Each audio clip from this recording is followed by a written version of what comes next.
যে কোনো চাকরি পরীক্ষার প্রতিযোগিতামূলক পরীক্ষার প্রস্তুতির জন্য অত্যন্ত গুরুত্বপূর্ণ কতগুলি প্রশ্ন উত্তর। প্রথমে রয়েছে, সন্ধ্যাকর নন্দী কোন বংশের সভাকবি ছিলেন? উত্তর, পাল বংশ। কোন মুঘল সম্রাট দিন-ই-ইলাহি প্রবর্তন করেন? আকবর। কর্নালর যুদ্ধ কবে হয়? 1939 সালে। ভাস্কো দা গামা কত খ্রিস্টাব্দে ভারতে আসেন? 1898 খ্রিস্টাব্দে। রামচরিত মানস এর রচয়িতা কে? তুলসীদাস। কোন আন্দোলনের সাথে উলগুলান শব্দটি জড়িত? মুন্ডা বিদ্রোহ। তিতুমিরের আসল নাম কি? সৈয়দ মীর নিসার আলী। মনসব কথার অর্থ কি? মনসব কথার অর্থ পদমর্যাদা। কে ফরাসি ভাষায় রামায়ণ অনুবাদ করেন? বাদাউনি। হুমায়ুন নামা কে রচনা করেন? গুলবদন বেগম। আর্য সমাজের প্রতিষ্ঠাতা কে? স্বামী দয়ানন্দ সরস্বতী আর্য সমাজের প্রতিষ্ঠা করেন। চৌসার যুদ্ধ কত খ্রিস্টাব্দে অনুষ্ঠিত হয়? 1539 খ্রিস্টাব্দে। মনসবদারি প্রথা কোন মুঘল সম্রাটের আমলে প্রবর্তিত হয়? আকবর।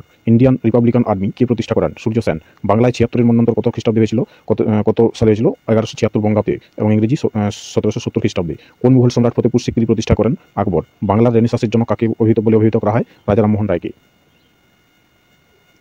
তত্ত্ববোধিনী সভার প্রতিষ্ঠাতাকে? দেবেন্দ্রনাথ ঠাকুর। স্বরাজ আমার জন্মগত অধিকার উক্তিটি বালগঙ্গাধর তিলকের। সত্য শোধক সমাজকে স্থাপন করেন? জ্যোতিরাও ফুলে। ইন্ডিয়ান ইন্ডিপেন্ডেন্স লীগ কে গঠন করেন? রাসবিহারী বসু। ভারতের রক্ষাকর্তা কাকে বলা হয়? স্কন্ধগুপ্তকে।